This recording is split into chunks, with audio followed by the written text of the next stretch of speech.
Hello students, we are discussing about the electrostatics. In last session we have studied the definition of electrostatics, then we studied the electric charge. Electric charge is nothing but a particle, a property of particle. By that property it attracts or repel to another particle. Okay, symbolically charge is given by Q. Its SI unit is coulomb, and we know the charges, that is a structure of atom in which at the center there is an atom which consists of positively charged proton and chargeless neutron, while the negatively charged electrons are revolving around the nucleus. Okay, these electrons, these have possesses negative charge, while proton possesses positive charge. Okay, if two same polarity charges are taken, that is positive or negative, same polarity charges are taken, then they repel each other, they goes away from each other. But if opposite polarity charges are taken, plus and minus, then there is attraction takes place, both the charges come towards each other. Okay, magnitude of charge is given by Q is equal to 1.6 into 10 to the power minus 19 coulomb. Okay, also we studied the basic properties of the charge, in which charges are additive in nature, charges are quantized or discrete, then charges are conservation of charge also we have seen, and the important property that we just discussed, that is forces between the charges attracts with each other or repel with each other, and for attraction or repulsion they exert a force on each other. Okay, now related to this force we are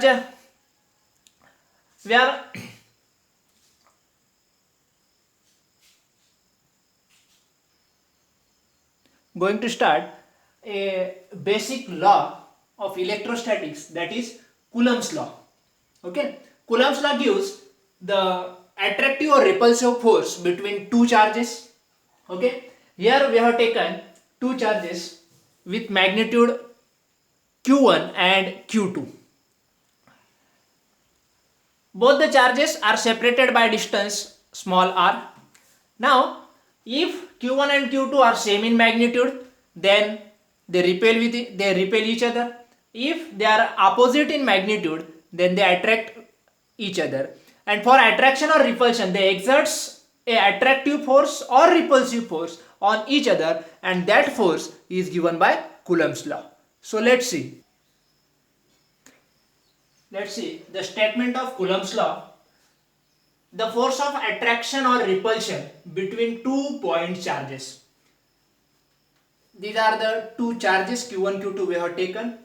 There is attractive force or repulsive force takes place, that depends on polarity, we have already discussed, and that force is directly proportional to the product of their magnitude. Okay, the attractive or repulsive force F is directly proportional to product of their magnitude, that is Q1 into Q2, and inversely proportional to the square of distance between two charges. Inversely proportional, that is 1 upon r square. Okay, so we get F proportional to Q1 Q2 upon r square. Here let's take a proportionality constant, so we get F is equal to 1 upon 4 pi epsilon naught into Q1 Q2 upon R square. This is the Coulomb's force. It is either attractive or repulsive, that depends on polarity of the charges. Okay.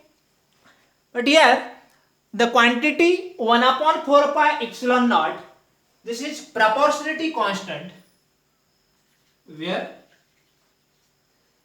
1 upon 4 pi epsilon naught is proportionality constant, and this quantity consists of a constant term, that is epsilon naught.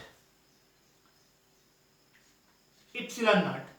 It is permittivity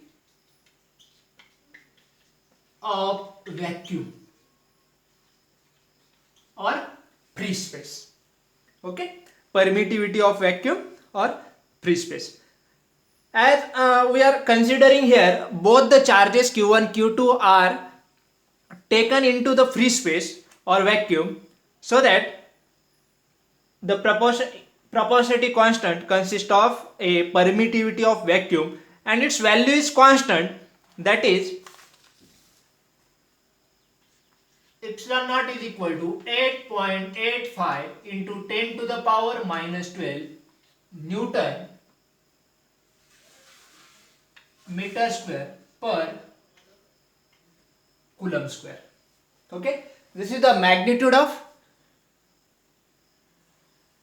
epsilon naught or permittivity of vacuum. But if these two charges are kept into medium instead of vacuum, if we are taking these two charges into the medium, for medium, then we have to just change this proportionality constant, or we have to change permittivity. So our Coulomb's force can be written as F is equal to 1 upon 4 pi epsilon into Q1 Q2 upon R square. This is the Coulomb's force for medium, or Coulomb's force when both the charges Q1 Q2 are taken into the medium. Okay, as permittivity changes only here, epsilon is permittivity of medium. Okay, if we are changing the permittivity, then our Coulomb's force also changes. Get it? Both the equations. Now the next is relative permittivity, or it is also called dielectric constant, denoted by epsilon r or K. Okay, so let's see what is relative permittivity or dielectric constant. It is the ratio of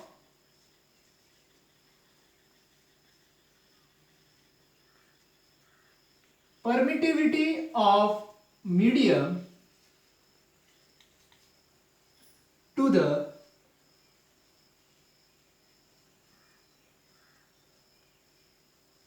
permittivity of vacuum. Okay, dielectric constant epsilon r or K is equal to permittivity of medium, that is epsilon, divided by permittivity of vacuum, or we can say K is equal to epsilon upon epsilon naught. Get it? Relative permittivity or dielectric constant is the ratio of permittivity of medium to the permittivity of vacuum. Okay, this ratio is also called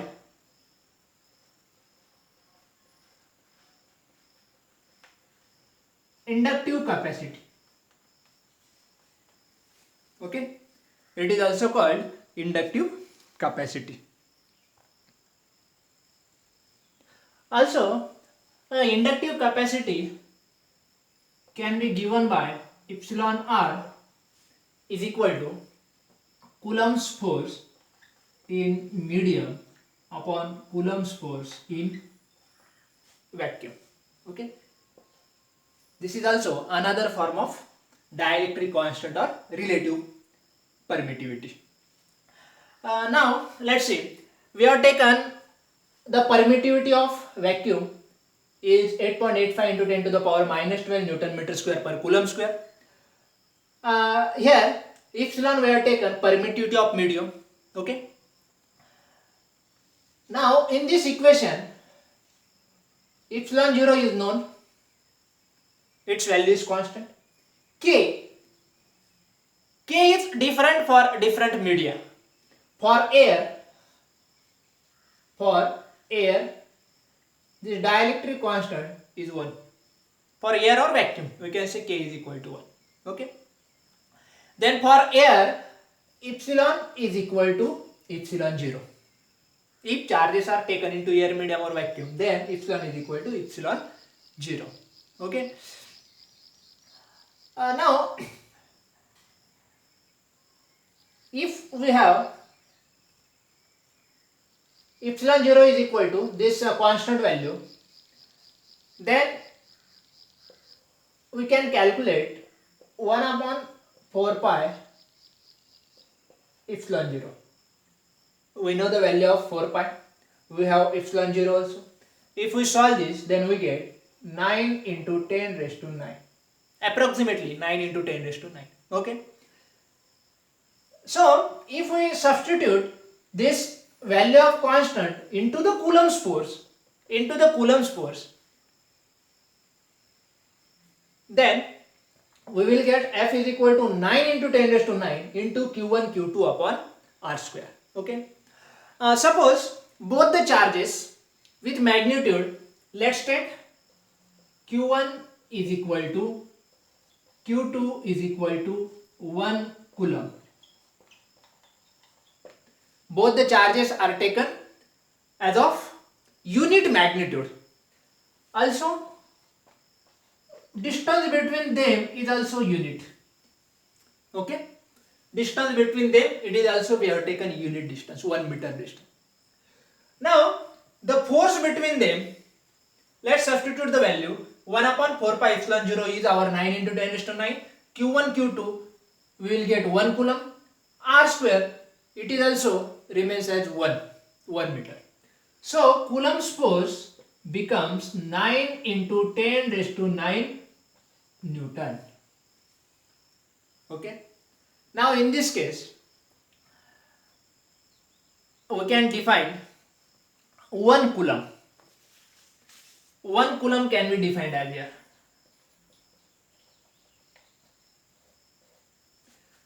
1 Coulomb is the charge. 1 Coulomb is the charge which when placed at a 1 meter distance from a identical charge. Okay. 1 Coulomb is the charge which placed at 1 meter distance from the same charge, then the force will experienced by each charge is 9 into 10 raised to 9 Newton. Okay, in this way we can define the definition of, we can define the 1 Coulomb also. Now the next is superposition principle. So, what is the statement of superposition principle? When number of charges are interacting with each other. Okay, suppose there are number of charges. Let's say it is Q1, another charge Q2, Q3, charge Q4. Okay, there are number of charges which are interacting with each other. Let's say distances between them, Q1 and Q2, distance between these is suppose R1, Q1, Q3, distance between them is R2, distance between these two is R3. Okay, distance is also 1. Now the next is the resultant force on a particular charge is given by. Here, these all the charges Q2, Q3, Q4, all the charges exerts a force on Q1 combinedly. Okay, or we can say let F1 be force experienced by Q1 by all charges. All the charges exerts a force on Q1. Okay, and that force we have taken as the F1. Now let's take a single force. Let's take an individual force. Charge Q2 exerts force on Q1. That force is F12. Charge Q3 exerts force on Q1. That force is F13. This Q4 exerts force on Q1. That is Q14. Similarly, fifth charge exerts force on Q1. That is Q15. In this way. Okay. These are the forces exerted by Q2, Q3, Q4 on Q1 individually. Okay, individually they are exerting a forces. Let's take a direction of force. The force exerted by Q2, let's take F12 bar. This second force F13 exerted by Q3, it is F13 bar. Third force Q14 exerted by Q4 on Q1, okay, which is F14 bar. Distances. Distance between Q1, Q2, Q1, Q3, Q1, Q4 are maybe different, same, doesn't matter. Okay. But let's take distances as R21, R31, R41, R51. Okay. We can take these distances in terms of unit vector. Okay. Now, according to superposition principle, the resultant force, that is F1, acted on particular charge. Resultant force acted on particular means this Q1. That resultant force acted on particular charge is equal to the vector sum of all the forces exerted by individual charge.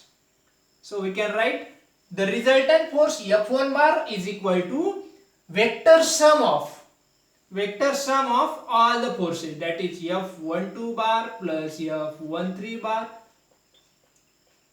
F14 bar in this. Okay. What is our RHS here? RHS is the vector sum of individual forces acted on first charge Q1. What is our LHS? LHS is the resultant force experienced by this charge Q1. Okay. Now we can substitute the Coulomb's force here. We can substitute the value of Coulomb's force here. Then we can write this F12 bar, we can write 1 upon 4 pi epsilon naught into Q1 Q2 upon R21. Okay. Then plus second force